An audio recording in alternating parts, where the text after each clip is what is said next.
Hey guys, it's me, back with another unboxing video. Today we're doing something a little bit different. Today we actually have a book box set unboxing. I believe this is the first one I'm doing. And I was looking around and I surprisingly haven't seen any other unboxing videos of this particular box set, so I thought it was a good opportunity for me to do this. So as you can see here, today we have the complete series of Twilight. Now, I wouldn't call myself a Twilight fanboy, but I do like the series. I think it gets way more hate than it really deserves, and I know that's kind of a controversial opinion. And this box set, I'm not really sure when it released, but it includes all 7 books, including the 2 newest ones. And as you can see, this is quite a behemoth of a box set. I'm gonna spin it around here. Here's one of the sides, art from the original Twilight. Here's the front, I guess, the Twilight Saga complete collection. It's got art from Eclipse. On the other side, it's the art from Midnight Sun. I think that's supposed to be a pomegranate, but I'm not entirely sure.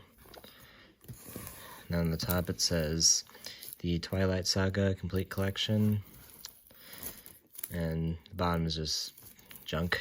I paid $114 for this. If you ask me, that's a bit overpriced, but I just didn't want to wait longer and order it on Amazon at some point. I just saw this and decided to pick it up.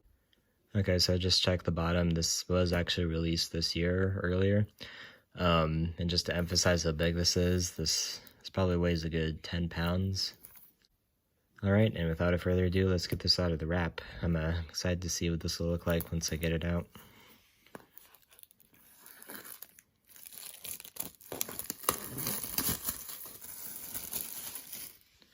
Alright, as with most new printings of paperbacks, they have a nice feel. The cardboard casing feels pretty nice. It doesn't feel cheap at all. Alright, I guess let's take a look at the books one by one. I don't know the proper way to do this. I'm just gonna dump them out.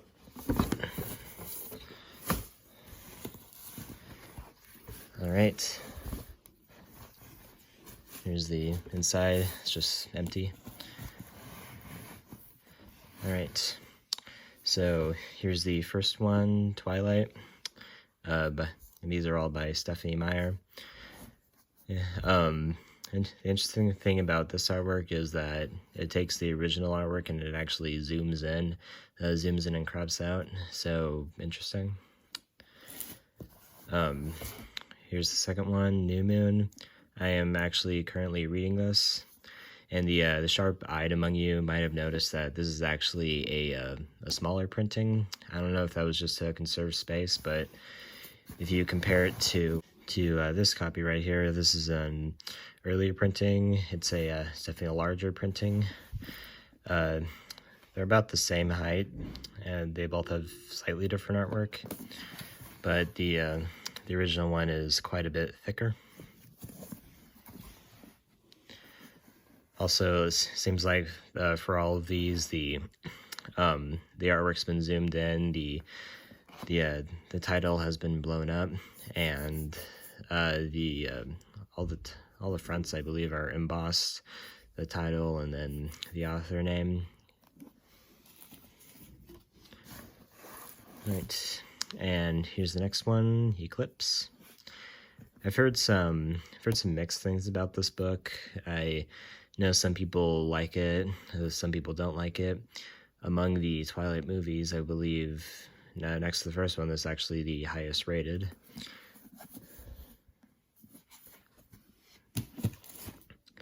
Alright, and here's the finale to the main series, Breaking Dawn. I don't know if you can really see this on camera, but these have some dust and paper debris on them. Right.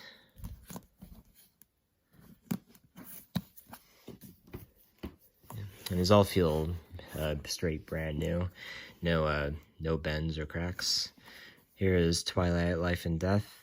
For those of you that don't know, this is it's subtitled Twilight Reimagined.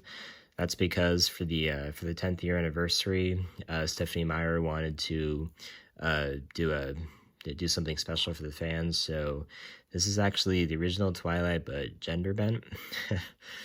I also heard one of the reasons she wanted to do it was she got a lot of criticism on the character of Bella. So she basically wanted to say if Bella was a guy, the story wouldn't really play out any differently. Also, something cool is that in the original Twilight, it was a red apple, while in Life and Death, it's a green Granny Smith apple. But I'm excited to give this one a read. I've heard some good things about it. Here's the back. Also, with this and Breaking Dawn, I guess the original Twilight has technically become an anthology or reboot. I'm not really sure what to call it. Here's Midnight Sun. As you can see, this is quite a thick book. I believe it's over 800 pages.